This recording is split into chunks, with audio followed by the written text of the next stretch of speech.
जयधवला, पुस्तक 9वीं, lecture number 1। ओम नमः सिद्धेभ्यः। ओम नमः सिद्धेभ्यः। ओम नमः सिद्धेभ्यः। ओम शुद्धात्मने नमः। नमो अरिहन्ताणं, नमो सिद्धाणं, नमो आयर्याणं, नमो वज्रायाणं, नमो लोये सवसाहुणम्। अनुभाग भाग में तो विजत्थ दोषस्य संभवोऽनत्ति, कंपणनीय जिननाहं संकममनुभाग गोयरनुवोच्चम्। यह श्री वीरसेन आचार्य रचित जयधवला टीका है, जो कषाय पावड़ तथा चूर्णी सूत्र ग्रंथों पर लिखी हुई है, जिनके कर्ता है गुणधर भट्टारक तथा यतिवृषभ आचार्य, जिन्होंने भगवान महावीर के उपदेश के अनुसार इन ग्रंथों की रचना की है। 9वीं पुस्तक, यह भी बंधक नाम का अर्थाधिकार है, जो 6वां अध्याय अर्थाधिकार है। उसमें अभी हम अनुभाग संक्रम की बात चलेगी। यहाँ पर अभी हमने जो मंगलाचरण देखा है, अनुभाग भाग में तो, अनुभाग शब्द पर श्लेष जिसको कहते हैं, एक ही शब्द के दो अलग अलग अर्थ होते हैं। तो अनुभाग भाग में तो भी जत्थ दोषस्य संभवोऽनत्ति, यहाँ अणु का अर्थ अणु के बराबर, यानी इतना छोटे में छोटा जो अणु होता है कि जिनमें अणु के जघन्य अविभाग प्रतिच्छेद के बराबर भी, केवल अणु के बराबर नहीं, अणु में भी उसका अविभाग प्रतिच्छेद लिया, छोटे में छोटा अंश, उसके बराबर भी दोष संभव नहीं है। हम तो अणुमात्र भी राग नहीं, ऐसा तो हमने सुना है। तो यहाँ अनुभाग यानी अणु का भी भाग किया, किस अपेक्षा भाग किया? भाव की अपेक्षा, क्योंकि प्रदेश की अपेक्षा तो उसका भेद संभव नहीं है। तो जघन्य विभाग प्रतिच्छेद जितना भी दोष जिनमें नहीं है, संभव नहीं है, उन जिननाथ को नमस्कार कर तम जिननाहम पणमीय। अब कहते संकमम अनुभाग गोयरम वोच्छम, अनुभाग संक्रम नाम का अधिकार का कथन करता हूँ। यानी अनुभाग के ऊपर उन्होंने श्लेष किए, वहाँ अणु का भाग यानी अविभाग प्रतिच्छेद लिया, और यहाँ अनुभाग जो कर्मों का अनुभाग है इसकी बात है। देखो कैसी उनकी यानी बुद्धि की प्रगल्भता है ना। वहां पर भी स्थिति के बारे में भी ऐसे उन्होंने बातें की थी। अभी हम यहाँ जो हमने मंगलाचरण देखा है, थोड़ा हम विषय परिचय को लेते हुए आगे बढ़ेंगे। शुरू में तो उत्तर प्रकृति मूल पर ये स्थिति संक्रम की ही बात है, 14 पृष्ठ तक, विषय परिचय के 14 पृष्ठ तक। तो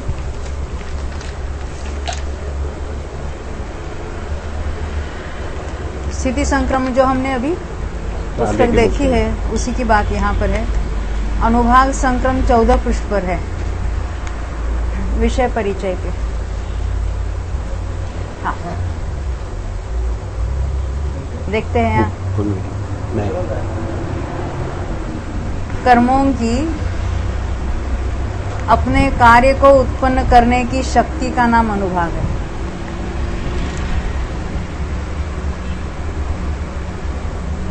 और उसका अन्य स्वभाव रूप बदल जाना अनुभाग संक्रम है। जितना वो कार्य कर सकता है वो बदल जाना उसको कहेंगे अनुभाग संक्रम।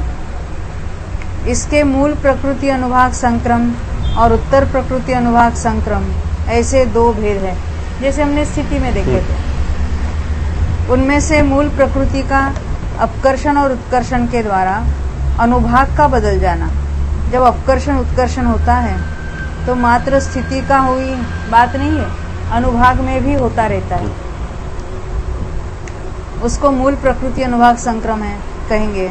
तथा उत्तर प्रकृतियों के अनुभाग का उत्कर्षण अपकर्षण और अन्य प्रकृति संक्रम के द्वारा, तीनों ही लेता है, मात्र उत्कर्षण अपकर्षण नहीं, अन्य प्रकृति रूप हो जाना, उसको भी अनुभाग संक्रम में ले लिया है।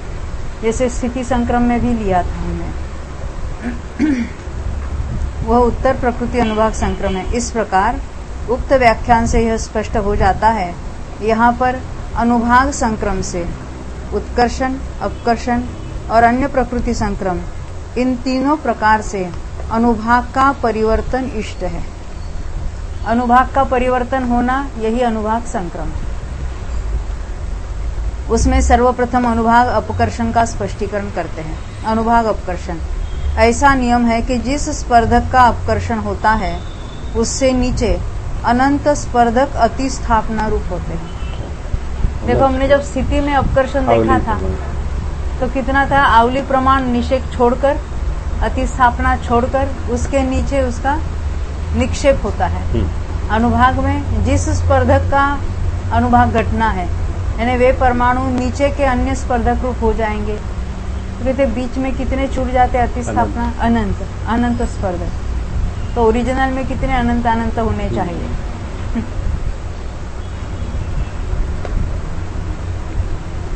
तो जिस स्पर्धक का अपकर्षण होता है उससे नीचे अनंत स्पर्धक अतिस्थापना रूप होते हैं और उनसे नीचे अनंत स्पर्धक निक्षेप रूप होते हैं।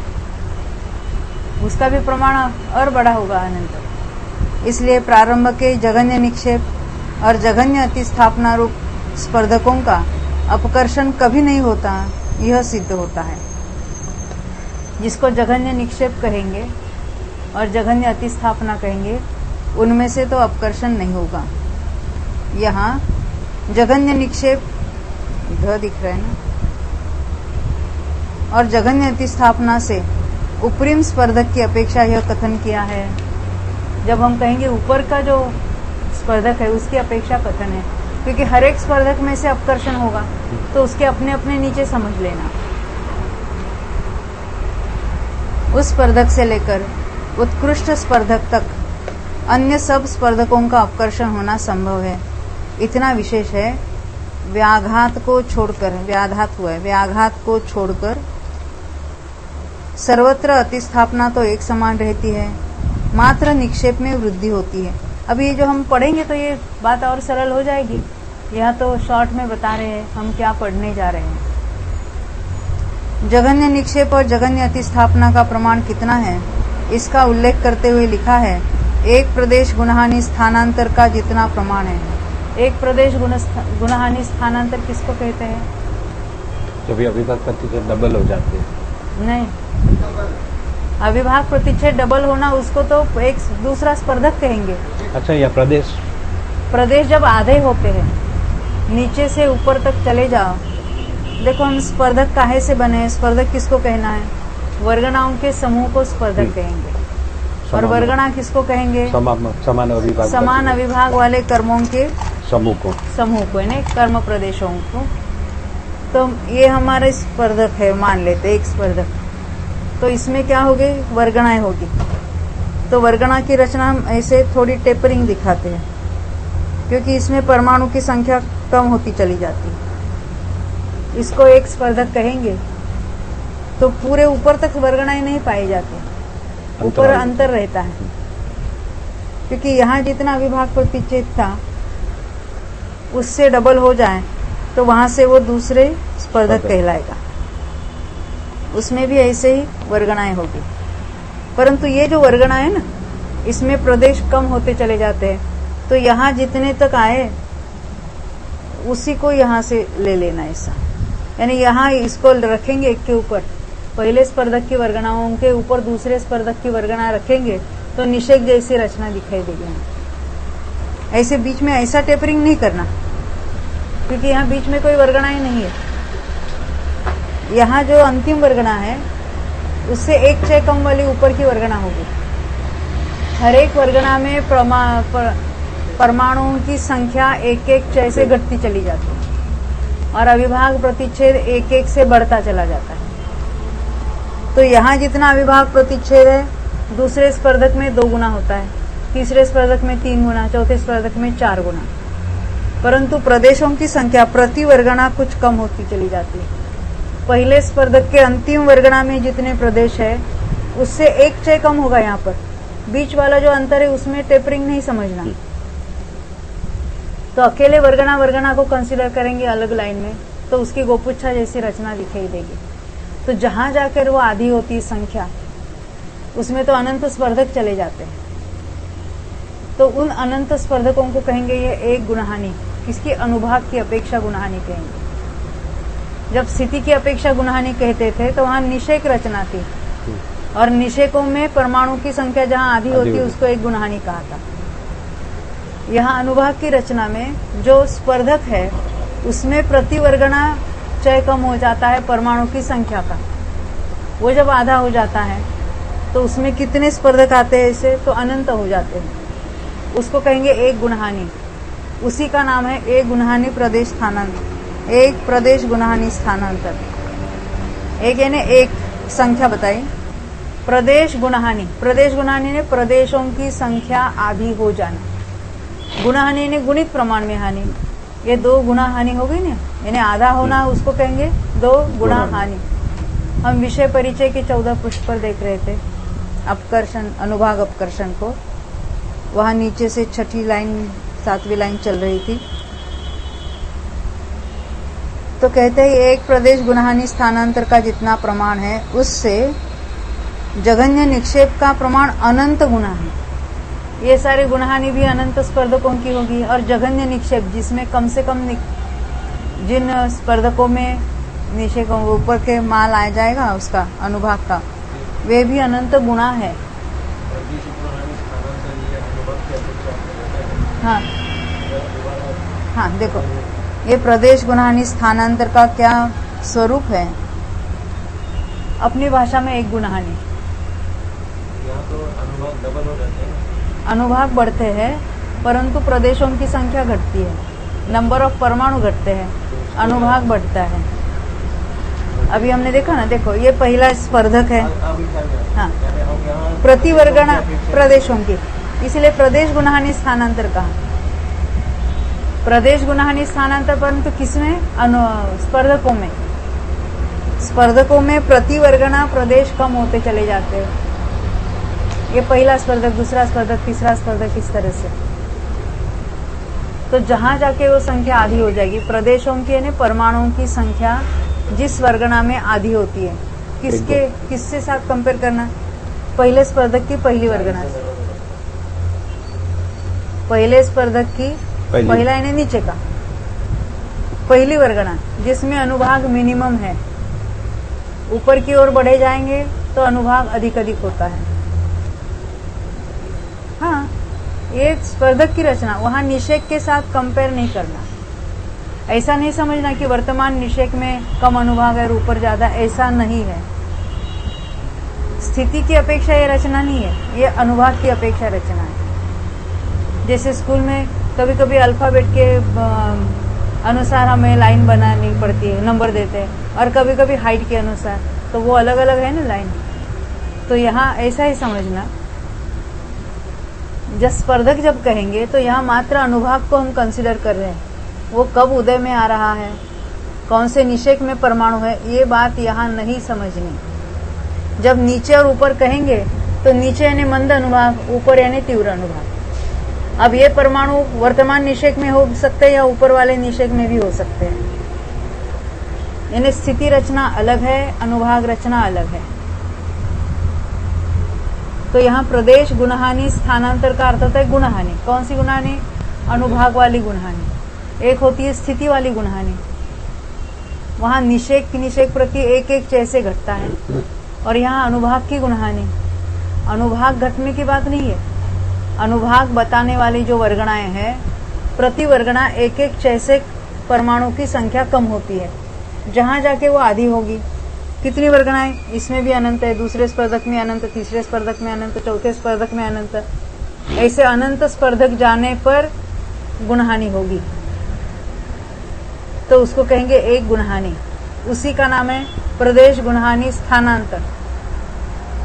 केवल गुणहानि कहो या प्रदेश गुणहानि स्थानांतर कहो, एक ही बात है। तो एक गुणहानि कहने के बदले यहाँ एक प्रदेश गुणहानि स्थानांतर का, एक प्रदेश ऐसा नहीं लेना, एक प्रदेश गुणहानि स्थानांतर, क्योंकि प्रदेशों की अपेक्षा आधा हुआ है। यानी यहाँ इसी को हम एक प्रदेश गुणहानि को हम एक अनुभाग गुणहानि को भी करेंगे। हाँ, एक अनुभाग की अपेक्षा गुणहानि, अनुभाग रचना में स्पर्धकों की गुणहानि, अनुभाग रचना में गुणहानि, अनुभाग में हानि नहीं हो रही है। हाँ, हो रही है तो प्रदेशों में। हाँ, परंतु अनुभाग की रचना में प्रदेशों की गुणहानि।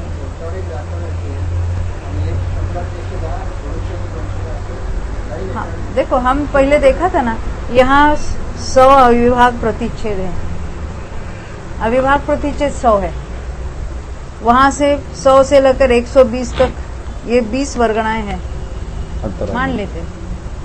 फिर जहां जाके अनुभाग 200 हो जाता है, दूसरा स्पर्धक हो जाता है, वहां से दूसरा स्पर्धक है, परंतु ये बीच में 121 से 199 तक की कोई वर्गणा है ही नहीं एग्जिस्टिंग में। परंतु अभी इसको यहाँ पर रखेंगे 200 वाले को, तो इस तरह से रचना हो जाएगी गोपुच्छा का, क्योंकि उसमें एक एक चय कम होता है। यानी 100 से लेकर 120 अनुभाग वाले हैं यहाँ पर। फिर ये 200 वाले, 200 से लेकर 220 समझते हम, ऐसे 300 से लेकर 320, हर एक में अनंत अनंत वर्गणा है, परंतु बीच में गैप है। परंतु वो गैप कंसीडर किए बिना सभी की वर्गणा एक के ऊपर एक रखो, तो उसमें प्रदेशों के यानी परमाणु की संख्या क्षय से घटती चली जाती है। प्रति वर्गणा अविभाग प्रतिच्छेद 1 से बढ़ता है, परंतु यहाँ जो 120 नंबर की वर्गणा है और यहाँ पर जो ये वर्गणा है, यहाँ ये 20 नंबर की है ना, 100 से लेकर 121 समझो इसको, उसके ऊपर इसको रखना है। परंतु स्पर्धक ये दूसरा हो जाता है, क्योंकि यहाँ अविभाग प्रतिच्छेद 1 से बढ़ जाता है। इसकी जो अंतिम वर्गणा है, पहले स्पर्धक की अंतिम वर्गणा और दूसरे स्पर्धक की पहली वर्गणा, इनमें प्रदेश तो 1 से चय से ही कम है, परंतु अविभाग प्रतिच्छेद कितना बहुत ज्यादा बढ़ जाता है, नीचे वाली वर्गणा से 2 गुना हो जाता है। तो ऐसे अनंत स्पर्धक जाने पर ये प्रदेश गुणहानि होती है, प्रदेशों की गुणहानि। कहते हैं जघन्य निक्षेप जो प्रमाण है, जितने स्पर्धकों में वो घटकर अनुभाग किए हुए परमाणु दिए जाते हैं, वो तो और अनंत है ज्यादा, और उससे भी जघन्य अतिस्थापना का प्रमाण अनंत गुना है। जिसमें नहीं दिया जाता वो स्पर्धक उससे भी अनंत गुणे हैं। यहाँ अनुभाग का प्रकरण है, इसलिए यहाँ पर अनुभाग की अपेक्षा ही प्रदेश गुणहानि स्थानांतर का विचार करना चाहिए, क्योंकि जब हमें अभी तक आदत हो गई ना, जब गुणहानि कहते हो तब हम निश्चय की याद आते हैं। गुणहानि तो एक टर्मिनोलॉजी है गणित की।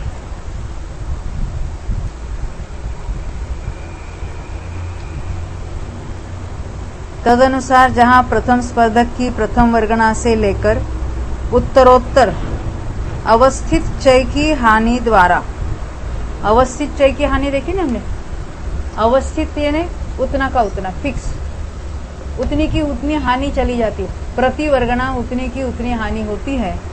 तो अवस्थित चय की हानि द्वारा दूनी हानि हो जाती है। 2 गुना हानि होना यानी आधा हो जाना, प्रमाण आधा होना। 2 गुना हीन का अर्थ क्या है? आधा। प्रदेशों का उस अवधि तक के अध्वान की यानी वहां तक के नंबर ऑफ स्पर्धकों की प्रदेश गुणहानि स्थानांतर संज्ञा है। ख्याल में आई अभी बात?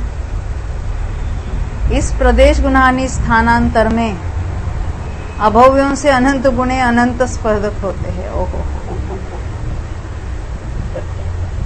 ऐसी नाना गुणहानि होगी, एक गुणहानि में इतने अनंत स्पर्धक, और ऐसे पूरे जो अनुभाग रचना है उसमें स्पर्धक कितने होते हैं, तो जो नाना गुणहानि प्रमाण होंगे, तो नाना गुणहानि का number of Nana गुणहानियां multiplied by एक गुणहानि का प्रमाण, तो टोटल स्पर्धकों का प्रमाण आएगा। अभव्य कितने जीव होते हैं, याद है लक्ष्मी बहन? अभव्य जीवों की संख्या कौन सी है, कौन सा अनंत है? हाँ,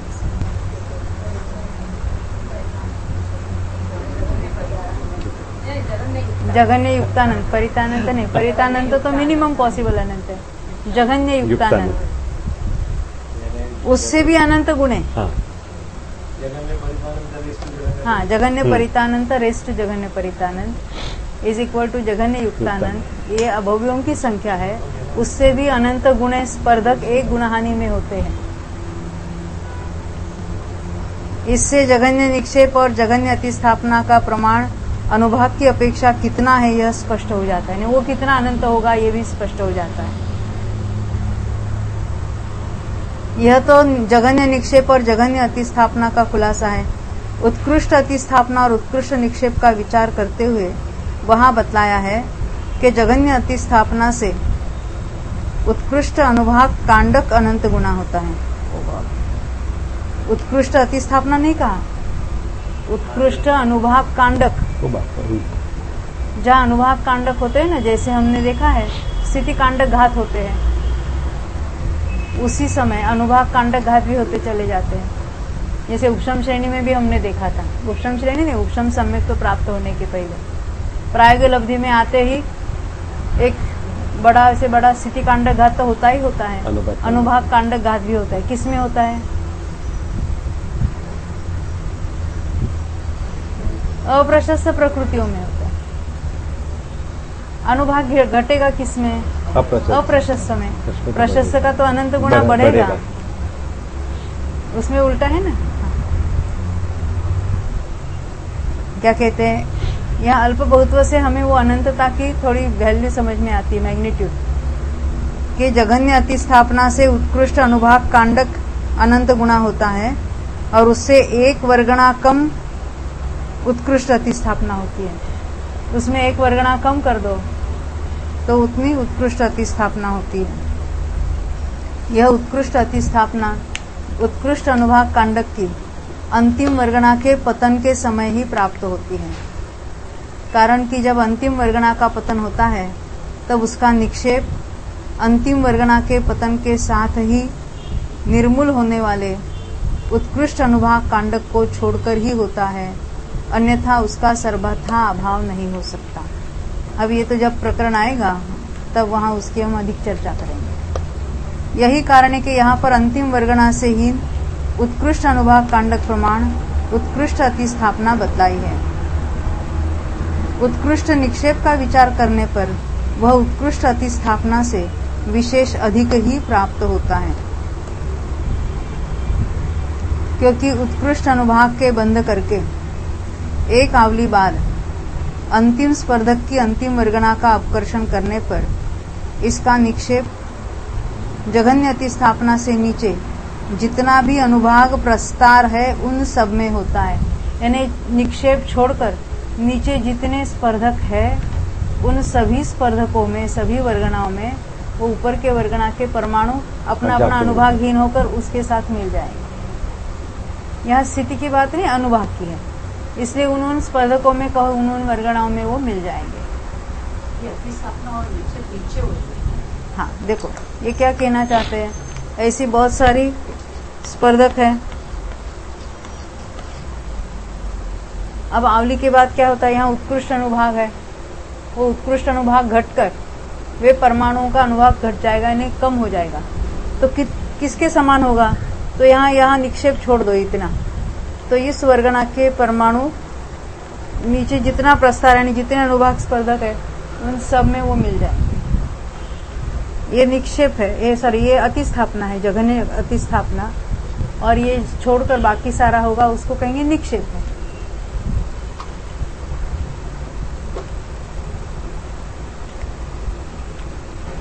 इसको उत्कृष्ट निक्षेप कहा। जघन्य अतिस्थापना और उत्कृष्ट निक्षेप, जिसमें दिया जाता है उसको निक्षेप कहेंगे, जिसमें नहीं दिया जाता उसको अतिस्थापना कहेंगे। अभी अतिस्थापना वली नहीं कहना, क्योंकि अभी तो प्रमाण अनंतों का है, वो आवली वाला था स्थिति में। हाँ, यहाँ मात्र अतिस्थापना कहेंगे उसको। विचार करने पर निक्षेप रूप यह अनुभाग प्रस्तार, निक्षेप रूप अनुभाग प्रस्तार यानी जिन वर्गणाओं में जिन अनुभाग वाले परमाणु के साथ ये ऊपर के परमाणु अनुभाग घटकर आए हैं उसको कहेंगे निक्षेप रूप अनुभाग प्रस्तार। हमने देखा जब भी मिनिमम अतिस्थापना होती है तभी उत्कृष्ट निक्षेप होता है। तो ये उत्कृष्ट निक्षेप का विचार करने पर वह उत्कृष्ट अतिस्थापना से विशेष अधिक ही प्राप्त होता है। उत्कृष्ट निक्षेप कभी होगा जब मिनिमम अतिस्थापना होगी। तो उत्कृष्ट निक्षेप का विचार करने पर वह उत्कृष्ट अतिस्थापना से विशेष अधिक ही प्राप्त होता है। हाँ, क्योंकि वो दो एट ए टाइम नहीं है, दो अलग अलग जीवन की बात है ना, या अलग अलग समयों की बात है। अभी ये तो हमने पढ़ा नहीं ना, कंफ्यूजन बहुत होगा। जब विषय आएगा तब हम चर्चा करेंगे, अभी तो मात्र पढ़ना है। यही कारण है कि यहाँ पर उत्कृष्ट निक्षेप को उत्कृष्ट अतिस्थापना से विशेष अधिक बतलाया है। यहाँ इतना विशेष समझना चाहिए, उत्कृष्ट अतिस्थापना तो व्याघात में ही प्राप्त होती है, परंतु उत्कृष्ट निक्षेप अव्याघात में ही प्राप्त होता है। इसकी चर्चा अभी हम जो मूल है वहीं पे करेंगे। अभी तो इतने भी अनुभाग उत्कर्षण पढ़कर फिर हम मूल में चले जाएंगे, क्योंकि आगे के पढ़ने से कुछ फायदा नहीं है, क्योंकि विस्तार से एक एक बात पढ़ेंगे तो ही बात कुछ ख्याल में आ सकती है। ये 4-5 लाइन यहाँ पढ़ लेते अनुभाग उत्कर्षण की। जघन्य हुआ, जघन्य अतिस्थापना और जघन्य निक्षेप प्रमाण अंतिम स्पर्धकों का उत्कर्षण नहीं होता। जैसे हमने स्थिति में देखा था, उससे बहुत अधिक होगा तो हो सकता है ना, निक्षेप और अतिस्थापना को छोड़कर ऊपर हो सकता है। हाँ, इन दोनों के नीचे जो स्पर्धक है उसका उत्कर्षण हो सकता है, तथा इस स्पर्धक के नीचे जघन्य स्पर्धक पर्यंत जितने भी स्पर्धक है उनका भी उत्कर्षण हो सकता है। मात्र सर्वत्र अतिस्थापना तो एक समान ही रहती है। जैसे पूर्व में हमने आवली प्रमाण देखी थी, अब यहाँ जो यथा योग्य है स्पर्धकों की अतिस्थापना अलग होगी, निक्षेप बढ़ता जाता है। पहले अपकर्षण का निरूपण करते समय जघन्य और उत्कृष्ट निक्षेप तथा जघन्य अतिस्थापना का जो प्रमाण बतलाया है वही यहाँ पर भी समझना चाहिए। विशेष व्याख्यान न होने के कारण यहाँ पर उसका स्पष्टीकरण नहीं किया है, क्योंकि मूल में ही नहीं किया होगा तो यहाँ भी अधिक स्पष्टीकरण नहीं किया है। अब हम आते हैं, अपना विषय चलेगा पृष्ठ संख्या 2 से।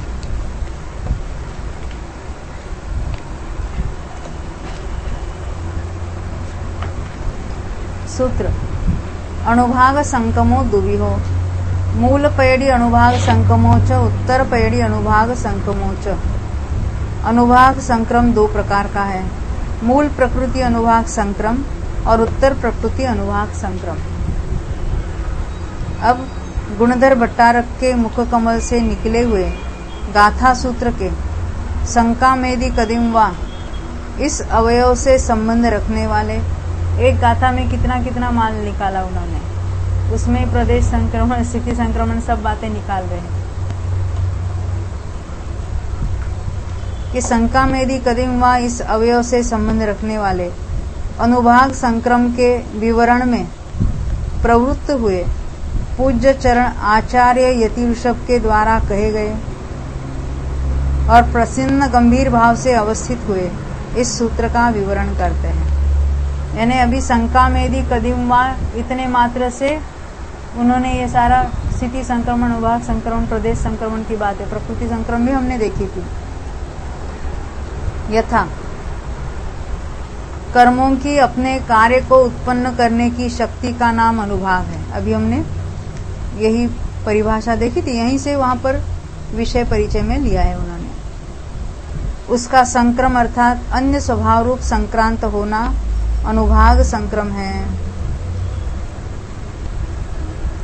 वह मूल प्रकृति अनुभाग संक्रम और उत्तर प्रकृति अनुभाग संक्रम के भेद से 2 प्रकार का है, क्योंकि संक्रम का तीसरा भेद नहीं उपलब्ध होता।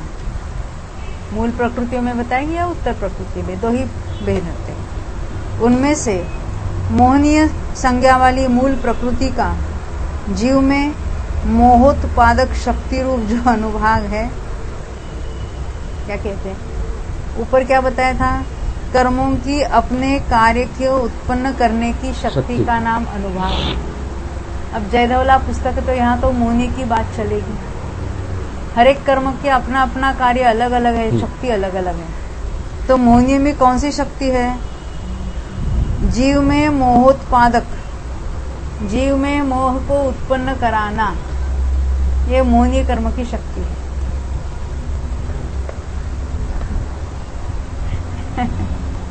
देखा ना, मोहनीय संज्ञा वाली मूल प्रकृति का, यानी जिसको हमने मोहनीय प्रकृति कह देते हैं। अभी ये उसके भेदों की चर्चा नहीं है, बस ये मोहनीय कर्म है जब कहेंगे तो उसकी शक्ति का नाम अनुभाग है। तो कौन सी शक्ति है, उसका कार्य क्या है?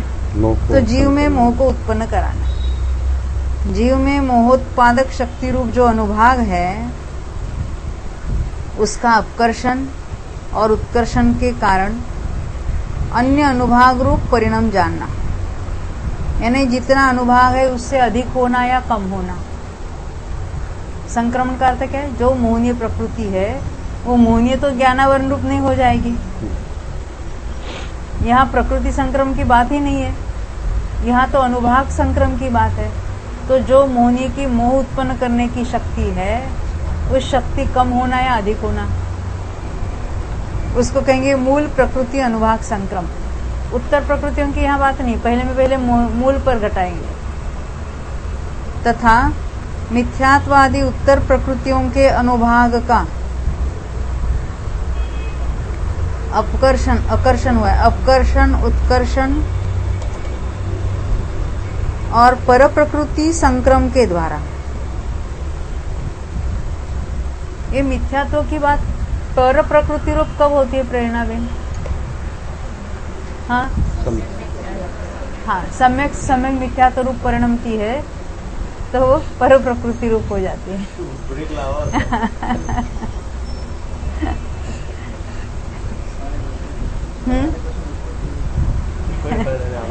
वो फिर मुपट्टी है। तो अन्य अनुभाग रूप परिणमन होना उत्तर प्रकृति अनुभाग संक्रम कहलाता है। इस प्रकार दो भागों में विभक्त हुआ अनुभाग संक्रम इस समय विशेष व्याख्या के लिए अवसर प्राप्त है। यह इस सूत्र का भावार्थ है। व्याख्या कहते तो मराठी में तो परिभाषा को व्याख्या कहते, वो बात नहीं। व्याख्या यानी स्पष्टीकरण। हिंदी में व्याख्या जब कहेंगे तो उसकी व्याख्या करना है, उस पर नहीं, डेफिनेशन नहीं, स्पष्टीकरण। व्याख्या शब्द का डेफिनेशन अर्थ मराठी में होता है। मराठी में हम कहते हैं, गुजराती में भी ऐसा ही है, परंतु हिंदी में जब व्याख्या क्या है उसकी ऐसा पूछेंगे तो उसका विशेष स्पष्टीकरण ऐसा अर्थ होता है। और डेफिनेशन के लिए परिभाषा शब्द आता है। परिभाषा के अर्थ में व्याख्या नहीं, व्याख्या ने उसका स्पष्टीकरण। यहाँ लिखा ना, विशेष व्याख्या के लिए अवसर प्राप्त है, उसके ऊपर विशेष व्याख्यान, विवरण, उसका स्पष्टीकरण, विशेषार्थ। अनुभाग संक्रम का अर्थ स्पष्ट है। यहाँ पर जिस बात का स्पष्टीकरण करना है वह यह है कि मूल प्रकृतियों में परस्पर संक्रम नहीं होता।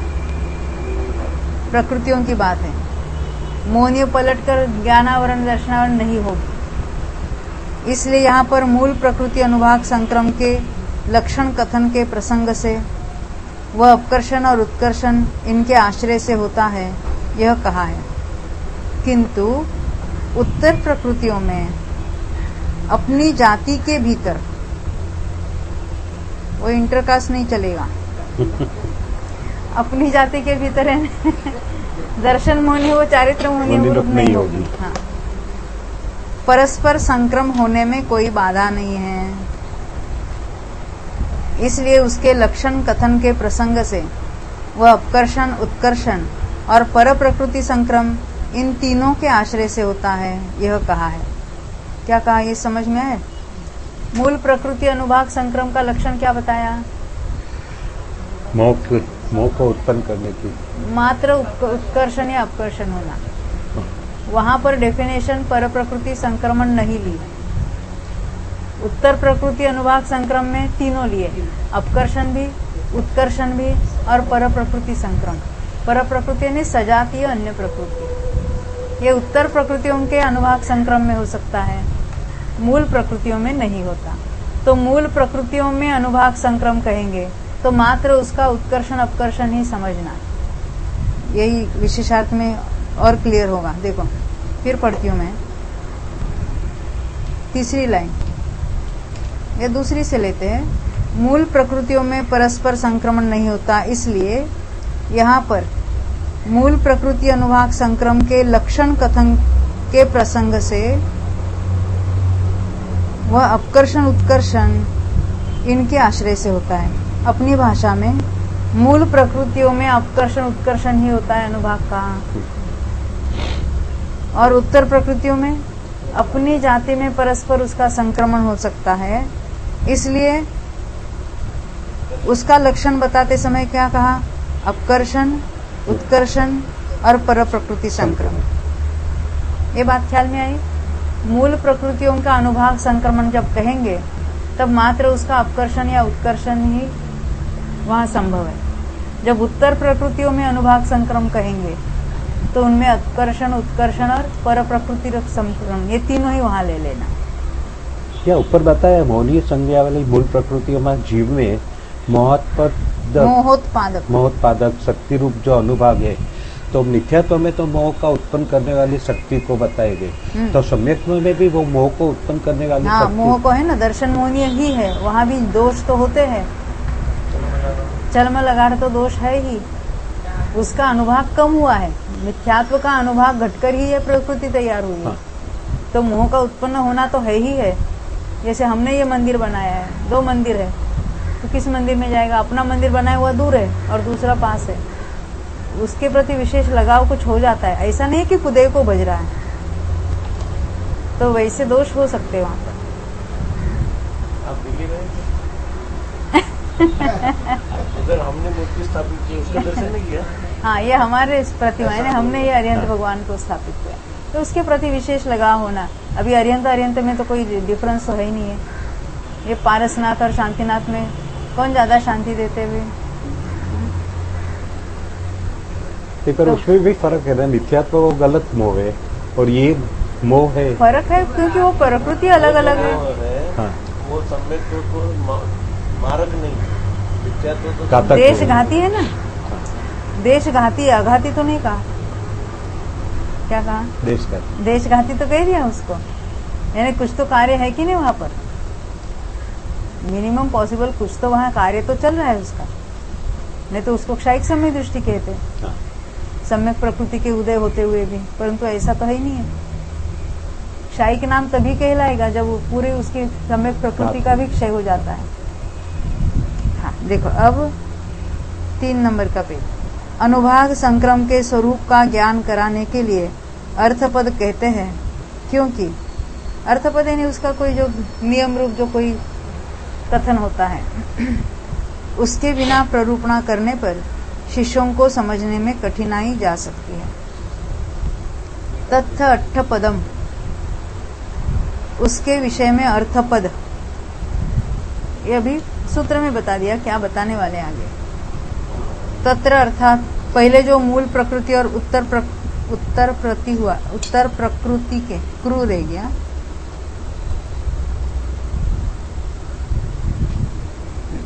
वहां जो मूल प्रकृति और उत्तर प्रकृति के भेद से 2 प्रकार का अनुभाग संक्रम कहे आए हैं, उसका विशेष व्याख्यान करते समय पहले अर्थपद जानने योग्य है, अन्यथा अनुभाग संक्रम विषयक निर्णय नहीं हो सकता।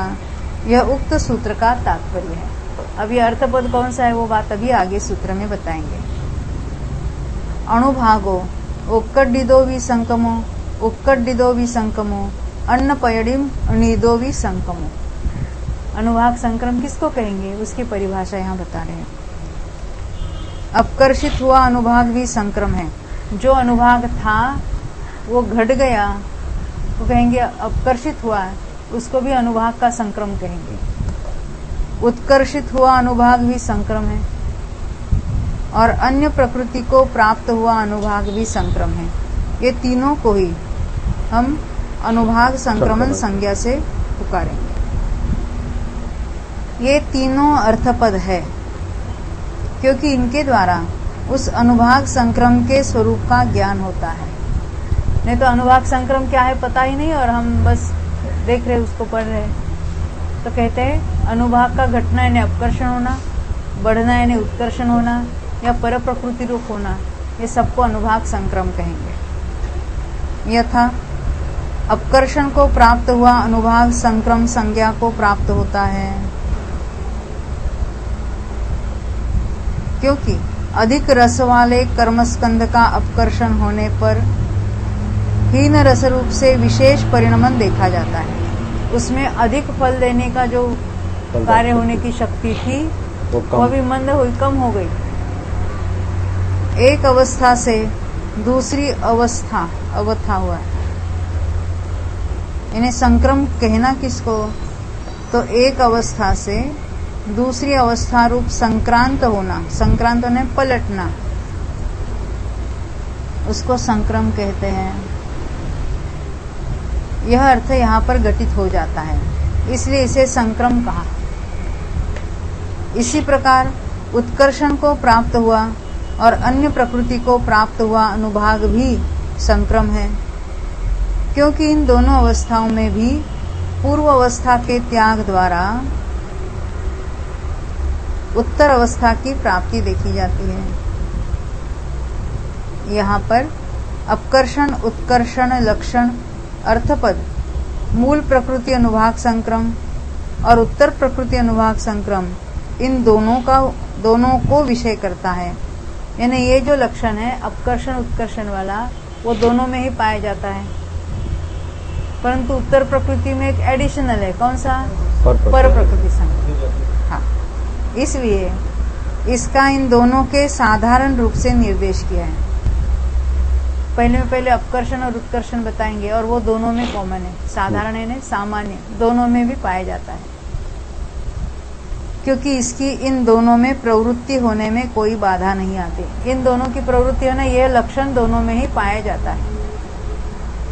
किंतु अन्य प्रकृति को प्राप्त हुआ अनुभाग भी संक्रम है।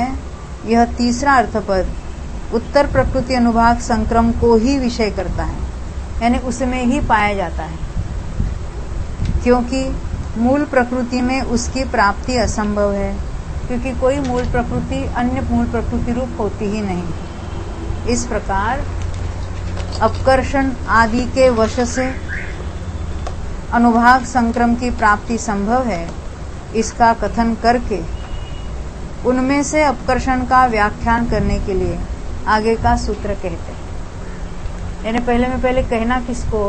उसको बताया, अभी अपकर्षण उसमें से बताएंगे। ओक्कडणाय परुवणा, अपकर्षण की प्ररूपणा। अपकर्षण, उत्कर्षण और पर प्रकृति रूप संक्रम के तीन भेदों में से अपकर्षण की प्रवृत्ति विशेष का ज्ञान कराने के लिए यह प्ररूपणा की जा रही है। इस प्रकार यह प्रतिज्ञा वचन है।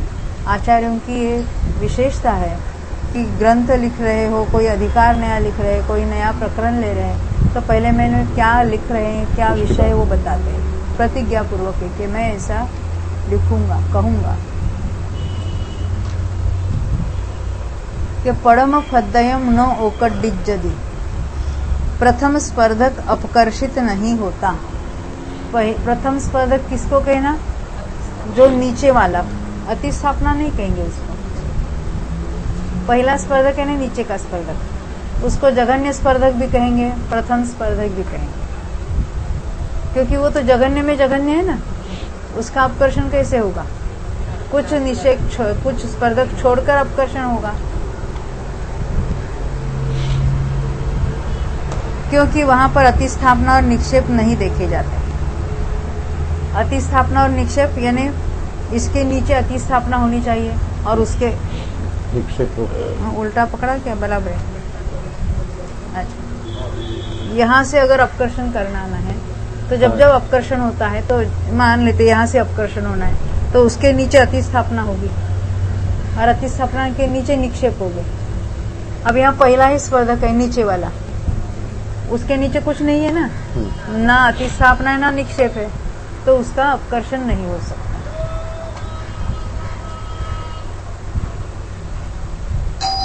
द्वितीय फद्दयम न ओक्कडिज्जति, द्वितीय स्पर्धक अपकर्षित नहीं होता क्योंकि वहां पर भी अतिस्थापना और निक्षेप का अभाव पहले के समान पाया जाता है। आप कहेंगे दूसरे स्पर्धक में से पहले स्पर्धक में, ऐसा नहीं होता क्योंकि अतिस्थापना रूप भी वो अनंत स्पर्धक हो गए। दूसरे स्पर्धक के परमाणु नीचे पहले स्पर्धक में आ जावे, ऐसा भी नहीं होता है। केवल प्रथम और द्वितीय स्पर्धकों का ही यह क्रम नहीं है, किंतु जघन्य अतिस्थापना रूप अन्य अनंत स्पर्धकों का भी यही क्रम है। यानी पहले स्पर्धक में से अपकर्षण नहीं होता, दूसरे में से नहीं होता, तीसरे में से नहीं होता, असंख्यात स्पर्धकों में से नहीं होता, तो जो जघन्य निक्षेप रूप अनंत है उसमें से अपकर्षण नहीं होगा। अपकर्षण की बात चल रही है यहाँ पर। इस प्रकार इस बात के जताने के लिए आगे का सूत्र कहते हैं। हम अभी पढ़ेंगे आगे का सूत्र। क्या देखा अभी हमने, क्या देखा? पहले स्पर्धक का अपकर्षण नहीं होता, दूसरे का भी नहीं होता, तीसरे का भी नहीं होता, चौथे का भी नहीं होता, क्योंकि अपकर्षण करने के बाद उसके नीचे जघन्य अतिस्थापना रूप अनंत स्पर्धक होने चाहिए। यानी उतने तक जाने पर वो उसका अपकर्षण नहीं होगा। तो कहते एवं अनंतानि फद्दयानि जहन्या अइच्छावना तत्तीयानि फद्दयानि न ओकडिज्जन्ति। इस प्रकार अनंत स्पर्धक जो कि जघन्य अतिस्थापना रूप है, उतने स्पर्धक, ध के ऊपर रफा देना, उतने स्पर्धक अपकर्षित नहीं होते। यानी केवल शुरू में पहला नहीं होता, दूसरा नहीं होता, बता दिया, तो ऐसे अनंत नहीं होते। इस प्रकार तीसरा, चौथा और पांचवा आदि के क्रम से जाकर स्थित हुए अनंत स्पर्धक अपकर्षित नहीं किए जा सकते। शंका, वे कितने हैं? वो अनंत का कुछ प्रमाण क्या है उसका? तो समाधान, जितनी जघन्य अतिस्थापना है उतने हैं। इनसे उपरिम अनंत स्पर्धकों का भी अपकर्षण संभव नहीं है। इस बात का कथन करने के लिए इस सूत्र को कहते हैं। यानी जघन्य अतिस्थापना प्रमाण तो स्पर्धकों में से नहीं ही होगा, उसके ऊपर भी अनंत स्पर्धकों का नहीं होगा। क्यों? क्योंकि अतिस्थापना मात्र छोड़ेंगे तो निक्षेप कहाँ है नीचे, तो निक्षेप भी तो होने चाहिए ना जघन्य। समझ में आई बात? हाँ। तो ये सूत्र कहेंगे, अन्नानि अनंतानि फद्दयानि जहन्न निक्षेव मेत्तानि च न ओक्कडिज्जन्ति। हमारे यहाँ पर अपकर्षण करना है तो यहाँ से तो नहीं हो सकता क्योंकि अतिस्थापना छोड़नी। मान लेते हैं अतिस्थापना का प्रमाण यहाँ हम 4 लेते हैं, तो 4 का तो अपकर्षण नहीं होगा, तो 5वें का तो होगा ना? नहीं, उसके नीचे 4 तो छोड़ने चाहिए और उसके नीचे देना है। इसलिए मान लेते जघन्य निक्षेप कितना होना चाहिए? 3 है, तो उनका भी अपकर्षण नहीं होगा। तो ये वाले और ये वाले इतना छोड़ दो, फिर ऊपर वाले उसका अपकर्षण हो सकता है। जिसका अपकर्षण कराना है उसके नीचे अतिस्थापना भी छोड़नी है और 1-2 निक्षेप भी निक्षेप रूप से नहीं चलेंगे स्पर्धक, वे भी अनंत होने चाहिए, तो उसका भी अपकर्षण नहीं होगा। तो यहाँ के अभी हमने जो पढ़ा था उसका नीचे अर्थ देखते हैं। जघन्य निक्षेप प्रमाण अन्य अनंत स्पर्धक, अन्य शब्द डाला, जघन्य अतिस्थापना वाले तो स्पर्धकों का अपकर्षण नहीं होगा नीचे से लेकर उसके ऊपर जघन्य निक्षेप प्रमाण जो अन्य अनंत स्पर्धक है उसका भी अपकर्षण नहीं होगा, क्योंकि जिस किसी का अपकर्षण होगा जिस स्पर्धक में से, उसके नीचे अतिस्थापना भी छूटनी चाहिए और उसके नीचे निक्षेप भी होने चाहिए, मिनिमम पॉसिबल जो कुछ है। 1-2 स्पर्धकों में तो निक्षेप नहीं होगा। तो कहते हैं जघन्य निक्षेप प्रमाण अन्य अनंत स्पर्धक भी अपकर्षित नहीं होते। प्रारंभ से लेकर यानी नीचे से लेकर जघन्य अतिस्थापना प्रमाण स्पर्धकों से आगे का स्पर्धक अपकर्षित नहीं होता, क्योंकि उसकी अतिस्थापना संभव होने पर भी निक्षेप विषयक स्पर्धक नहीं देखे जाते। यानी मिनिमम पॉसिबल जितनी अतिस्थापना है उसको छोड़कर उसके ऊपर के एक स्पर्धक का तो अपकर्षण होगा कि नहीं होगा, क्योंकि अपकर्षण होगा तो जाएगा किसमें, अतिस्थापना छोड़ने के लिए उसके नीचे स्पर्धक है, परंतु जिसमें वो निक्षेप करना है उसका तो अभाव है, इसलिए उसका भी नहीं होता। उससे अनंतर उपरिम स्पर्धक भी अपकर्षित नहीं होता। इस प्रकार जघन्य निक्षेप प्रमाण अनंत स्पर्धक अपकर्षित नहीं होते। यानी नीचे से जघन्य अतिस्थापना और जघन्य निक्षेप इतने स्पर्धकों का तो अपकर्षण ही नहीं होगा, यानी उनका अनुभाग घटेगा नहीं। शंका, इसका कारण क्या है?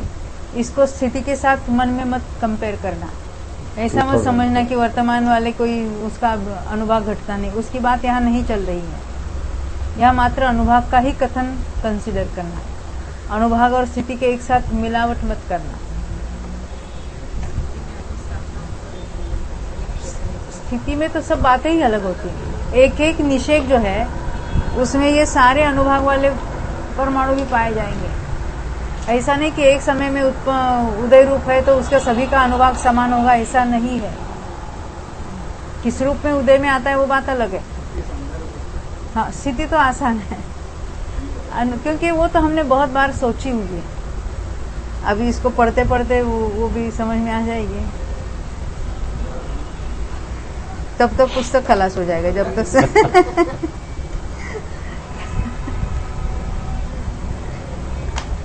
देखो शंका, इसका कारण क्या है? समाधान, क्योंकि निक्षेप विषयक स्पर्धकों का अभाव है।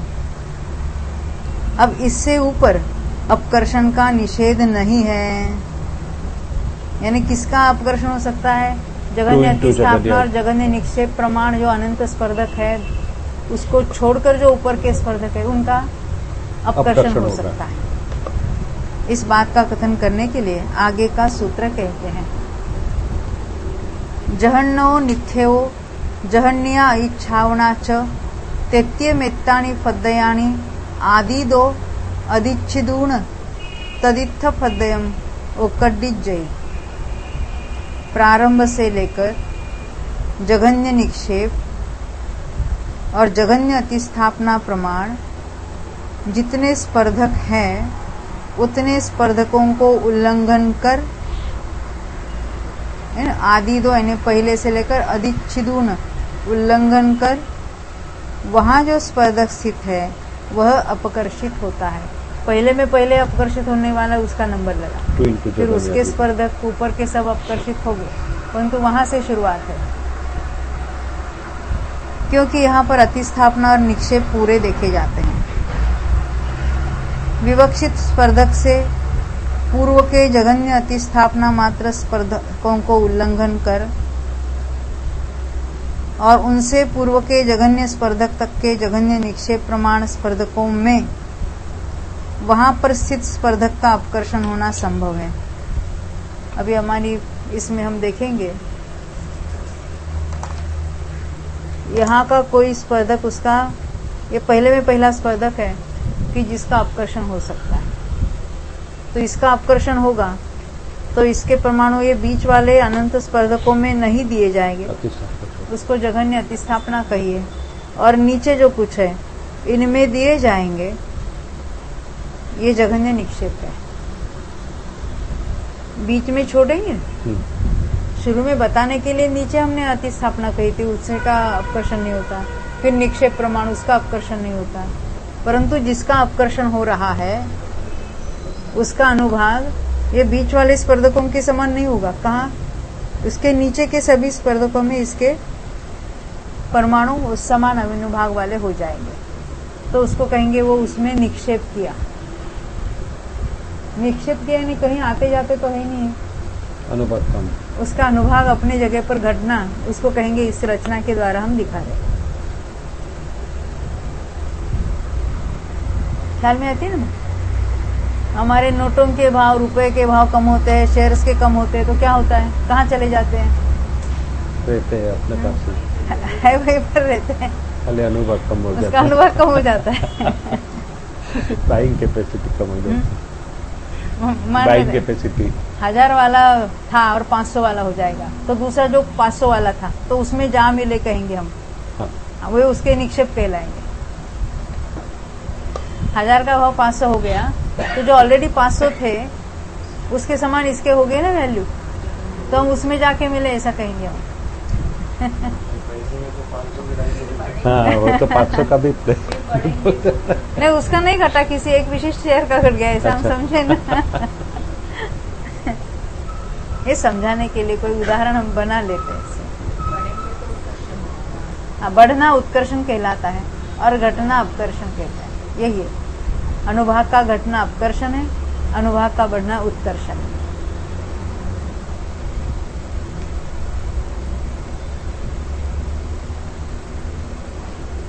हाँ, अब इससे उपरिम स्पर्धकों का कहीं भी अपकर्षण होना बाधित नहीं है। जो हमने पहले कौन से स्पर्धक का अपकर्षण हो सकता है, तो उसके जगन्य नीचे अतिस्थापना। अतिस्थापना और निक्षेप, जगन्य निक्षेप है तो उसका अपकर्षण होता है।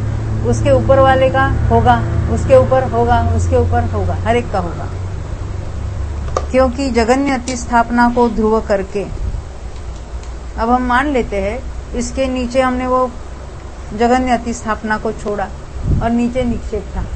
अब ये दूसरा उसके ऊपर के स्पर्धक का अपकर्षण होगा तो क्या होगा, अतिस्थापना तो उतनी की उतनी रहेगी, निक्षेप बढ़ता एक एक से जाएगा। बढ़ते चले जाएगा, निक्षेप में बढ़ोतरी हो जाएगी। एकदम टॉप वाला उसका अपकर्षण होगा तो उसके नीचे अतिस्थापना छोड़ दो और उसके सर्वत्र नीचे उसका निक्षेप होगा। अभी यहाँ तो कोई उदयावली का सवाल नहीं है।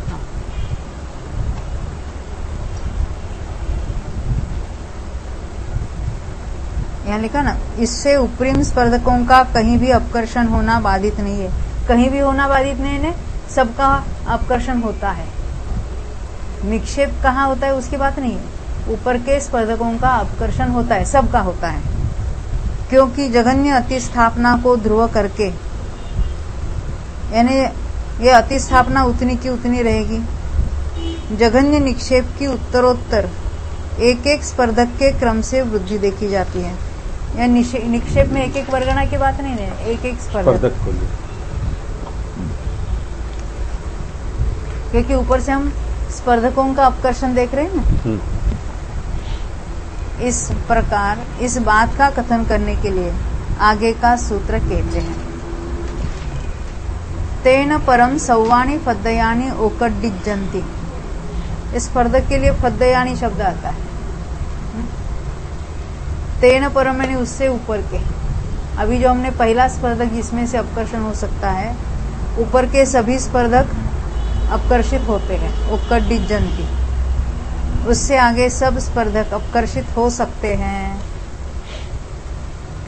तेन परम अर्थात उस विवक्षित स्पर्धक से आगे के उत्कृष्ट स्पर्धक तक के सभी स्पर्धक अपकर्षित हो सकते हैं, क्योंकि उनकी अपकर्षण रूप से प्रवृत्ति होने में कोई निषेध नहीं है। अब इसी का विशेषार्थ, अनुभाग की दृष्टि से अपकर्षण का क्या क्रम है, इसका विचार यहाँ पर किया गया है। इस संबंध में यहाँ पर जो निर्देश किया है उसका भाव यह है, प्रथम जघन्य स्पर्धक से लेकर अनंत स्पर्धक तो जघन्य निक्षेप रूप होते हैं, अतः उनका अपकर्षण नहीं होता। अभी समझाते समय वो निक्षेप को पहले ले लिया, क्योंकि नीचे निक्षेप और उसके ऊपर अतिस्थापना होगी। उसके आगे अनंत स्पर्धक अतिस्थापना रूप होते हैं, अतएव उनका भी अपकर्षण नहीं होता। उसके आगे उत्कृष्ट स्पर्धक पर्यंत जितने स्पर्धक होते हैं उन सब का अपकर्षण हो सकता है, किंतु इतनी विशेषता है, अतिस्थापना के ऊपर प्रथम स्पर्धक का अपकर्षण होकर उसका निक्षेप अतिस्थापना के नीचे जिन स्पर्धकों में होता है उनका परिमाण अल्प होता है, अतएव उनकी जघन्य निक्षेप संज्ञा है। यानी जहां से पहले में पहला जिस स्पर्धक में से नीचे आते हैं वहां तो अतिस्थापना जो है वो तो ध्रुव अतिस्थापना है, और उसके जो नीचे निक्षेप है परिमाण नंबर वो मिनिमम पॉसिबल है। उसके आगे निक्षेप एक एक स्पर्धक बढ़ने लगता है, परंतु अतिस्थापना पूर्ववत बनी रहती है। ये बात ख्याल में आ रही है? अतिस्थापना को छोड़कर नीचे उसके सर्वत्र दिया था, अतिस्थापना उतनी की उतनी रहेगी। अब ऊपर ऊपर के स्पर्धकों का आकर्षण हो रहा है, अब अतिस्थापना तो उतनी रहेगी और यहाँ निक्षेप बढ़ते चले जाएंगे। जिनमें देना है उसको निक्षेप कहेंगे। हम लोग ने पहले ऐसे देखा ना कि अतिस्थापना छोड़नी और जुबेना निक्षेप छोड़ने और बाद में अपकर्षण। हाँ वही तो फिर अभी ये जो लिखा है उसमें खाली अतिस्थापना दिखाया, बाकी नीचे निक्षेप पहले बताया ना। देखो यहाँ बता, वो डिफरेंट है। नहीं वही बात देखो कहाँ दिया जाएगा, निक्षेपों में दिया जाएगा। जघन्य निक्षेप, तो जघन्य निक्षेप भी छोड़ो, जघन्य अतिस्थापना भी छोड़ो, और ऊपर के जो स्पर्धक है उसका अपकर्षण होगा। अपकर्षण होगा यानी इसमें नहीं दिया जाएगा, और जिसमें दिया जाएगा उसको हम निक्षेप कह रहे हैं। जिन स्पर्धकों में आ मिलेंगे उनको हम निक्षेप कहेंगे, और जिसमें अपने अपने नीचे ये अतिस्थापना कहलाएगी। अब यहाँ हमने इसके लिए अतिस्थापना ये है, और सबसे ऊपर टॉप में चले जाओ, उसकी अतिस्थापना क्या है, उसके नीचे के स्पर्धक।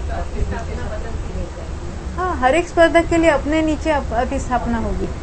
अभी ये जो यहाँ पर उसका प्रमाण उतना का उतना है। देखो अभी इसके लिए ये अतिस्थापना है, अब टॉप मोस्ट स्पर्धक लेंगे, उसके लिए तो ये निक्षेप है। इसमें भी ऊपर यानी इसमें यहाँ का माल यहाँ नहीं दिया गया, परंतु ऊपर के स्पर्धक में से यहाँ भी आ मिलेगा।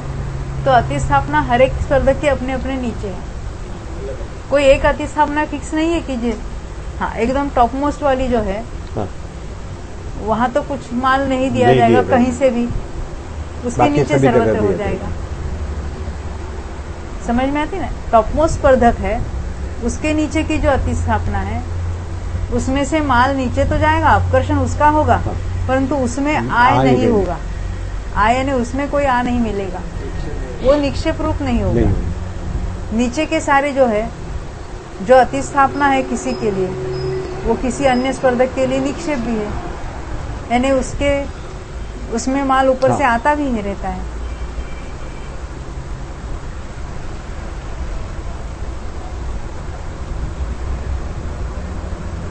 निक्षेप जघन्य निक्षेप संज्ञा है। उसके आगे निक्षेप एक एक स्पर्धक बढ़ने लगता है, परंतु अतिस्थापना पूर्ववत बनी रहती है। किंतु जिस स्पर्धक का अपकर्षण विवक्षित हो उसके पूर्व अनंत स्पर्धक अतिस्थापना रूप होते हैं, और अतिस्थापना से नीचे सब स्पर्धक निक्षेप रूप होते हैं। अब सब स्पर्धक कहा क्योंकि अतिस्थापना को ध्रुव रखना है, नीचे के जितने सारे हैं वो सारे निक्षेप कहलाएंगे। बिल्कुल प्रथम स्पर्धक तक वो सभी वो स्थिति के जैसा वो उदीरना वाला वो मत ध्यान में रखना। उदाहरणार्थ एक कर्म में कुल स्पर्धक 16 है, चलो इन्होंने संदृष्टि बनाई। उनमें से यदि प्रारंभ के 4 स्पर्धक जघन्य निक्षेप है और 5 से लेकर 10 तक 6 स्पर्धक अतिस्थापना रूप है, तो 11वें स्पर्धक का अपकर्षण होकर उसका निक्षेप 1 से 4 तक के 4 स्पर्धकों में होगा। ऐसा हमने आगे तो नीचे देखा ना कि ये अतिस्थापना और जघन्य निक्षेप वो समान है, यहाँ पे ये 4 और 6 अलग अलग ही है। समान है कहाँ लिखा है? आगे के पेज पे हमने ऐसा पढ़ा ना, नहीं, समानता ही नहीं।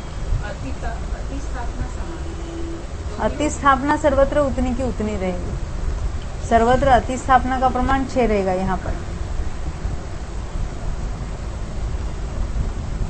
12वें यानी 11वें का अपकर्षण होकर 1 से 4 में आ जाएगा। 12वें स्पर्धक का अपकर्षण होकर उसका निक्षेप 1 से 5 तक के 5 स्पर्धकों में होगा, निक्षेप बढ़ेगा आगे। अतिस्थापना उसके अपने नीचे 6 वाली होगी, हर एक के अपने नीचे 6 स्पर्धक छोड़ना है।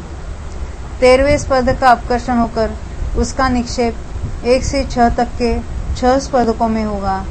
इस प्रकार उत्तरोत्तर एक एक स्पर्धक के प्रति निक्षेप भी एक एक बढ़ता हुआ 16वें स्पर्धक का अपकर्षण होकर उसका निक्षेप 1 से लेकर 9 तक के 9 स्पर्धकों में होगा।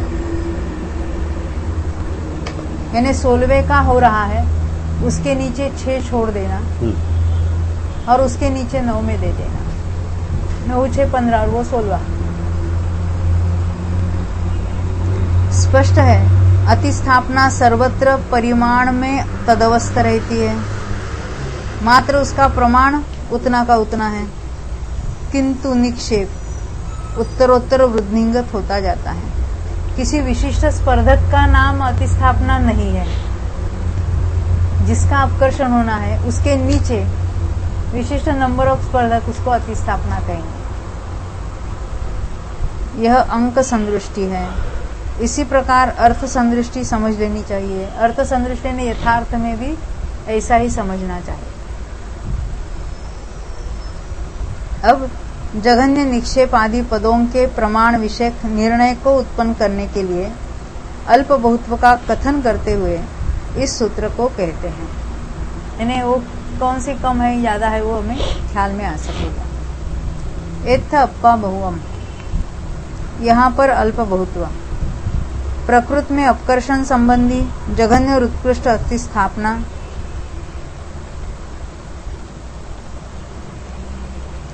तथा निक्षेप आदि के तथा उसमें उपयोगी पड़ने वाले पद विशेषों के अल्प बहुत्व को बतलाते हैं। इस प्रकार यह पातनिका सूत्र है। यहाँ पे प्रतिस्थापना को भी जघन्य और उत्कृष्ट दोनों बताया। बताएंगे ना, अभी हम देखेंगे। पातनिका सूत्र है क्या? हाँ, स्थिति के बाद अनुभाग आया ना, हाँ। इसलिए फिर हम तो उसी की बात सोचते रहते हैं। पातनिका सूत्र समझते हो? देखो, जयसेनाचार्य की विशेषता हमने उनके जो टीकाएं पढ़ी है ना, उसमें वो पहले एक अधिकार समाप्त हुआ, दूसरा शुरू हुआ, तो इस प्रकार पातनिका है कहते हैं। यानी जो एक विषय से दूसरे विषय में जो कंटिन्यूटी है, इस प्रकार यह पातनिका सूत्र है। यानी आने वाले विषय को सूचित करने वाला ये सूत्र है। वो तो हमेशा पहले अधिकार के शुरुआत में बताते थे, इतनी गाथा है, उसमें ये 4 गाथाओं द्वारा ये समझाएंगे, 8 बताएंगे, ये समझाएंगे, उसके बाद ये होगा। ये पहले जो बताते थे उसको कहेंगे पातनिका। तो ये भी पातनिका सूत्र है कि यहाँ पर अल्प बहुत्व है, यानी अभी ये विषय चलने वाला है। संवत थोवाणी पदेश गुणहानि ठाणंतर फद्दयाणी, प्रदेश गुणहानि स्थानांतर सबसे स्तोक है, जिसको हम अनुभाग की गुणहानि कहेंगे। वह अनुभाग आधा नहीं हो रहा है। अनुभाग में जो स्पर्धक रचना है उसमें प्रति वर्गणा प्रदेश यानी परमाणु की संख्या विशिष्ट चय से घटती चली जाती है। जहां जाके आधी होती है वहां तक के जितने स्पर्धक है जो अनंत होते हैं उसको कहेंगे एक गुणहानि। उसी का नाम है प्रदेश गुणहानि स्थानांतर। वो सबसे स्तोक है।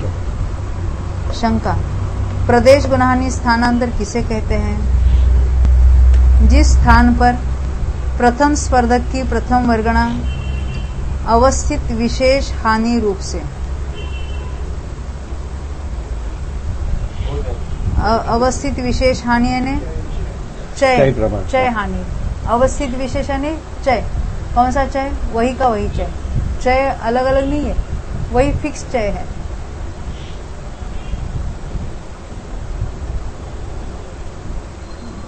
अवस्थित विशेष हानि रूप से जाती हुई, यानी प्रतिवर्गणा परमाणुओं की संख्या विशिष्ट प्रमाण में कम होती चली जाती है। वो प्रमाण तो वही का वही रहता है, इसलिए उसको अवस्थित कहा। दुगुनी हीन हो जाती है। दुगुनी हीन का अर्थ क्या है? हमने देखा, आधी हो जाती है।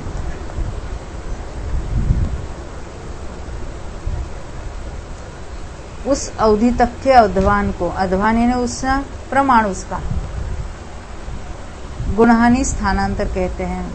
यहाँ तो नंबर ऑफ स्पर्धक कहेंगे। उसमें कितने स्पर्धक जाने के बाद ये आधा हुआ, तो उतने स्पर्धकों की जो संख्या है उस संख्या को यहाँ गुणाहानि गुणाहानि कहते हैं।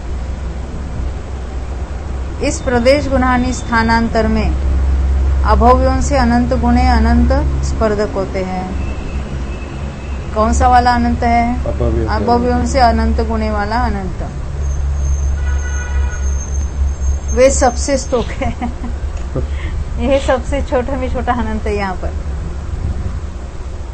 अब कहते जहन्नो निक्षेपो अनंत गुणों, उनसे जघन्य निक्षेप अनंत गुणा है।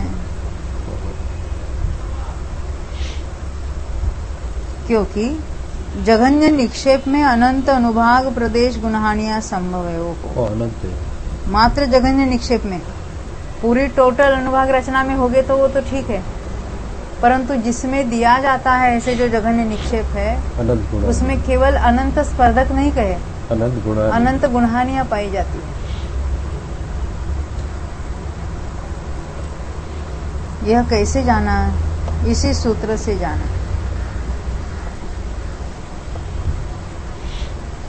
जहन्य इच्छावना अनंत गुणा। ओहो, ये समझ में है ना? आपने आपका प्रश्न था ना, हाँ। जगन्य अति स्थापना और समान हो, समान नहीं है, उससे अनंत गुणा है। उससे जगन्य अति स्थापना अनंत गुणी है।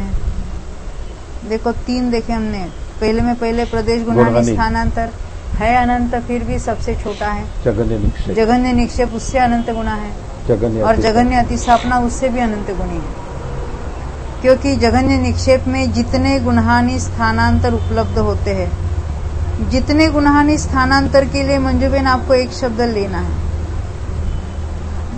हाँ, नाना गुणहानि, बहुत अच्छा। यानी जितनी नाना गुणहानियां होती है, उपलब्ध होते, उनसे भी अनंत गुणे गुणहानि स्थानांतरों को विषय कर इसकी प्रवृत्ति हुई है। यानी केवल स्पर्धक अनंत होते ऐसा नहीं, जघन्य निक्षेप में जितनी गुणहानियां है, कितनी है तो अनंत है, उससे भी अनंत गुणे गुणहानियां इसमें होती है, जघन्य अति स्थापना में।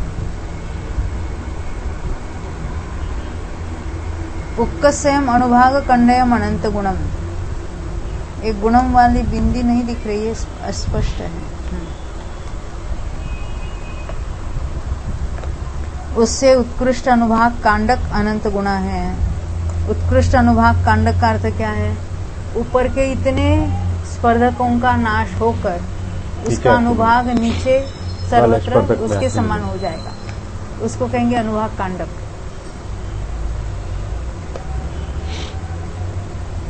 ये 4 नंबर पर आया।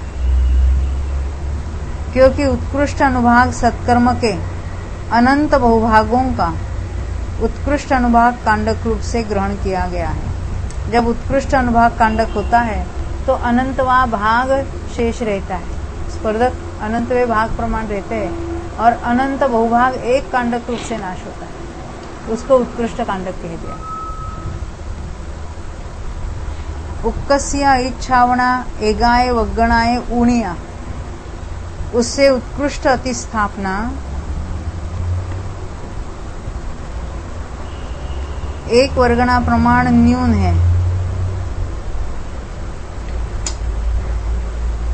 अल्पभूतों में न्यून को क्यों बताएं?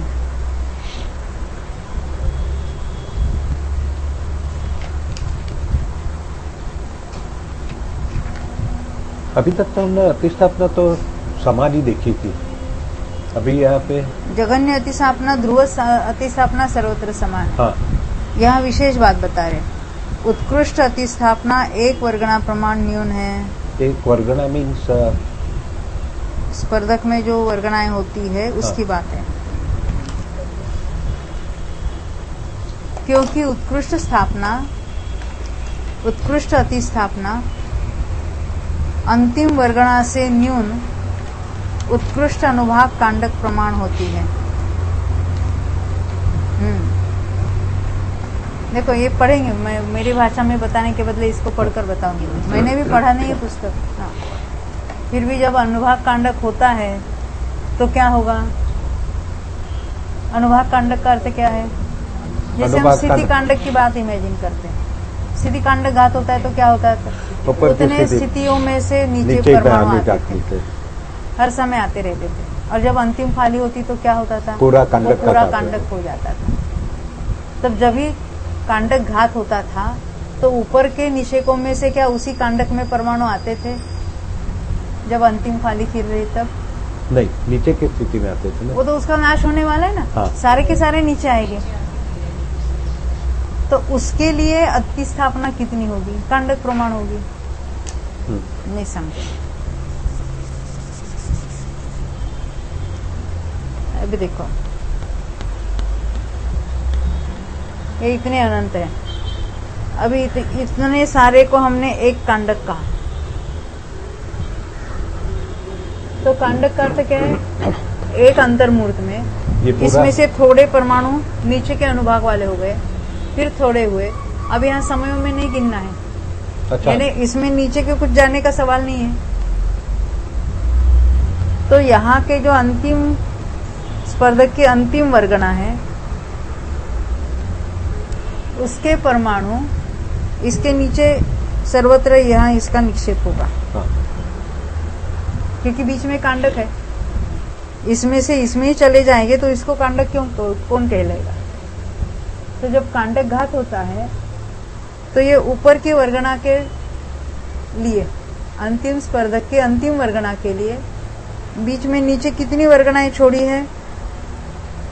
ये सारे ही स्पर्धक छोड़े हैं। हाँ। सारे स्पर्धक, यानी ये केवल एक वर्गना की बात कर रहे हैं यहाँ पर। तो इस वर्गना के परमाणुओं के लिए इन सबको उल्लंघन कर नीचे उसका निक्षेप हुआ है। अनुभाग तो इसके लिए ये सारी क्या कहलाएगी? अतिस्थापना कहलाएगी। तो वो कितनी है?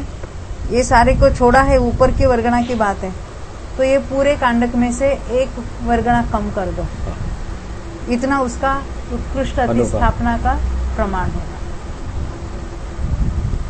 कांडक जितना, कांडक में ऊपर की बात की हमने, तो ऊपर वाला जो ऊपर के स्पर्धक की ऊपर की वर्गना है, उसके परमाणु इन पूरे कांडक वालों को छोड़कर नीचे उसका निक्षेप होगा। तो ये क्या कहलाएगा? उसके लिए अतिस्थापना कहलाएगी। ये उत्कृष्ट अतिस्थापना है। कांडक घात में वो उत्कृष्ट होगी, अदरवाइज वो जो फिक्स जघन्य अतिस्थापना है वो तो सर्वत्र होती है, वो सामान्य अपकर्षण में होती है। जब कांडक रूप से अपकर्षण होता है तो जितना बड़ा कांडक उतनी बड़ी अतिस्थापना। तो जब कांडक उत्कृष्ट होगा तो अतिस्थापना भी उत्कृष्ट होगी, क्योंकि सर्वत्र कांडक का प्रमाण वही का वही नहीं रहता है। कल में अगली बात देखो, अभी हम 8 पेज पर आए। क्योंकि उत्कृष्ट अतिस्थापना अंतिम वर्गना से न्यून उत्कृष्ट अनुभाग कांडक प्रमाण होती है। सो कैसे? उसका समाधान, उत्कृष्ट अनुभाग कांडक के पतन के समय अंतर्मूर्त प्रमाण द्विचरम आदि अधस्तन फालियों में सर्वत्र पूर्वोक्त प्रमाण जघन्य अतिस्थापना ही होती है। क्या कहना चाहते हैं? ये जो पूरा कांडक हमने देखा है, पहले समय में इसका अपकर्षण हो रहा है, कांडक रूप से तो ले लिया है, फिर भी जब कांडक चल रहा है तभी अतिस्थापना, इस सब में तो नीचे आ ही रहा है, परंतु उसमें अपने अपने नीचे भी उसका सर्वत्र निक्षेप हो रहा है, अतिस्थापना को छोड़ के, जघन्य अतिस्थापना को छोड़कर। यानी कांडक के अंदर अंदर भी उसका निक्षेप हो रहा है और नीचे भी हो रहा है। अंतिम फाली के समय क्या होगा? पूरा कांडक नष्ट, पूरा कांडक के उसमें वो नहीं जा सकता, उसके नीचे चला जाएगा। जब द्विचरम का अर्थ क्या है? ये कांडक का घात होने के लिए 10 समय लगेंगे। तो पहली फाली, दूसरी फाली, तीसरी फाली, इनमें से तो निकल ही रहा है, परंतु इसका जो ऊपर की वर्गना की बात करेंगे, इसका जो द्रव्य है उसका अनुभाग घटकर कांडक के अंदर वाले स्पर्धकों में भी जा रहा है और नीचे भी जा रहा है। जब अंतिम फाली खिरने का समय आया है तो इन सभी का जो कुछ रिमेनिंग द्रव्य है नीचे के, वो सब का सब एक साथ नष्ट है, उसका अनुभाग नष्ट होकर नीचे के अनुभागों में आ मिलेगा। तो अभी ये सर्व नष्ट होने वाला है। तो इसका जो माल है तो यहाँ सर्वत्र नहीं दिया जाएगा, तो उसको कहेंगे ये अतिस्थापना है। कांडक का पहला दूसरा तीसरा समय द्विचरम तक तो जगन्य अतिस्थापना प्रमाणे ध्रुव अतिस्थापना होगी, परंतु जब अंतिम फाली है, कांडक रूप से नष्ट होने वाला है, तो उसके अंदर, कांडक के अंदर तो उसका कैसा होगा? कांडक तो उसी समय नष्ट होने वाला है, तो उसके लिए पूरे कांडक प्रमाण अतिस्थापना कहलाएगी। ये उत्कृष्ट किसके लिए? ऊपर की वर्गना के लिए। ऊपर से दूसरी वर्गना के लिए 2 कम कांडक, तीसरी के लिए 3 कम कांडक। उसके अपने नीचे जो है, अभी अक्षय पूरे ऊपर के स्पर्धक के लिए नीचे जितने स्पर्धक है उतने उसके लिए अतिस्थापना रूप कहलाएगी। अभी हम इसको पढ़ेंगे। देखो, उत्कृष्ट, उत्कृष्ट हुआ, उत्कृष्ट तो रह गया उसमें।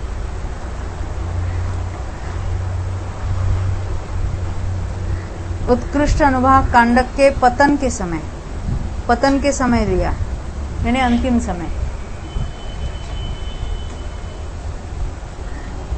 यह पतन के समय नहीं, जब पहला दूसरा तीसरा चल रहा है, उस पहले उसके द्विचरम आदि की बात करते हैं।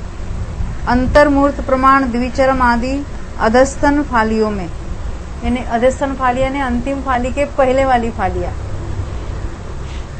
फाली में नीचे ऊपर नहीं होता, फाली तो सब में से होती है, परंतु पूर्व वाली फाली, पूर्व समय की फाली, सर्वत्र पूर्वोक्त प्रमाण जघन्य अतिस्थापना ही होती है, यानी उसका निक्षेप कांडक के अंदर भी होगा अतिस्थापना को छोड़कर, क्योंकि उस समय व्याघात का अभाव है। व्याघात होना यानी वो कांडक रूप से जो नष्ट होना, उसको कहेंगे व्याघात होना। वो कब होता है? अंतिम फाली के समय होता है। परंतु अंतिम फाली के पतन के समय अंतिम स्पर्धक की, अंतिम वर्गना की उत्कृष्ट अतिस्थापना होती है, क्योंकि उसके नीचे जो कांडक का प्रमाण है वो एक को छोड़कर वो सारा अतिस्थापना होगा, क्योंकि वहां वो नष्ट होने वाले हैं। जो नष्ट होने वाले उसी में कैसे दिया जाएगा? उसी समय, क्योंकि उस समय विवक्षित अंतिम वर्गना को छोड़कर शेष समस्त अनुभाग कांडक का ही वहां पर अतिस्थापना रूप से परिणमन देखा जाता है। यानी उस विवक्षित अंतिम वर्गना के लिए वह उत्कृष्ट अतिस्थापना कहलाएगी। इस कारण से उत्कृष्ट अतिस्थापना उत्कृष्ट अनुभाग कांडक से एक वर्गना मात्र हीन होती है, और वह अनुभाग कांडक भी उस उत्कृष्ट अतिस्थापना से एक वर्गना मात्र अधिक होता है, यह सिद्ध हुआ। अल्प बहुतों में हम उसको पहले कह सकते थे, परंतु उन्होंने पहले अनुभाग कांडक अनंत गुणा बता दिया है, और फिर उत्कृष्ट अतिस्थापना एक वर्गना से न्यून है।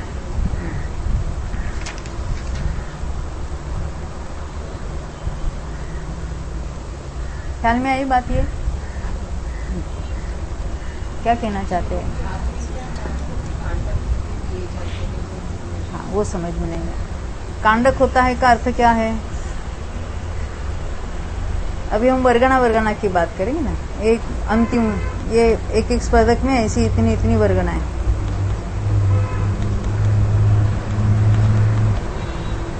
मान लेते अभी ये 3 का कांडक करेंगे। कांडक होना यानी क्या? ये सारे नष्ट होने वाले, पर नष्ट कब हो गया? अंतिम समय में, अंतिम फाली जब फिरेगी तब। हाँ, हर समय थोड़े थोड़े निकल रहे। तो पहले समय में थोड़े निकले, सब में से निकले, कहाँ गए? अपने अपने नीचे की अतिस्थापना छोड़कर नीचे सर्वत्र गए। तो यहाँ पर भी पहले समय में यहाँ के जो द्रव्य है वो यहाँ भी दिया गया और नीचे भी दिया गया,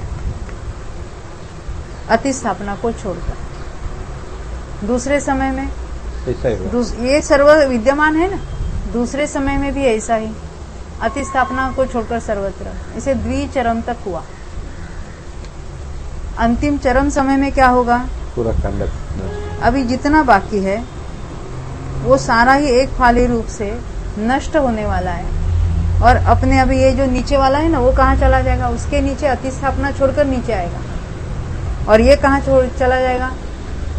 उसकी अतिस्थापना तो इतनी थी, परंतु अभी कांडक नष्ट होने वाला है, तो पूरा कांडक उसके लिए अतिस्थापना कहलाएगा।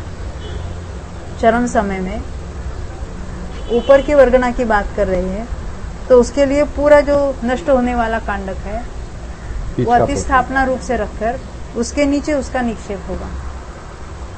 परंतु कांडक के जो नीचे वाली वर्गना है उसके लिए अतिस्थापना ही नीचे, कांडक के नीचे जो है जगत अतिस्थापना, वो उसके लिए अतिस्थापना होगी और उसके नीचे उसका स्पर्ध। तो इसलिए उत्कृष्ट अतिस्थापना किसके होगी? अंतिम स्पर्धक के, अंतिम वर्गना के, वो भी कांडक घात के अंतिम समय में। और वो भी कांडक घात कौन सा? उत्कृष्ट कांडक लिया है, उत्कृष्ट अतिस्थापना समझानी थी इसलिए। क्या अनुभाग का कम होना, अरे फाली रूप जो कम होता है हाँ। वो प्रति समय होता है कि आपने बताया अंतर्मुख में होता है? प्रति ये जो कांडक होता है, कांडक है उसके लिए अंतर्मूर्त लगता है। हाँ अच्छा, लास्ट समय में अंतर्मूर्त लगता है। कांडक घात होने के लिए कांडक घात बताए ना, हाँ। प्रति समय अनुभाग के घटना, वो बात यहाँ नहीं होती है जिसको अनुसमयापवर्तन कहते हैं, वो श्रेणी में होता है। हाँ। उसकी बात यहाँ नहीं है। जैसे स्थिति कांडक घात होते हैं, एक बार स्थिति कांडक घात होते हैं उसके अंदर अंदर अनुभाग कांडक घात हजारों बार होते हैं, यानी उसका समय भी छोटा है, उसमें स्पर्धक भी अनंत होते हैं।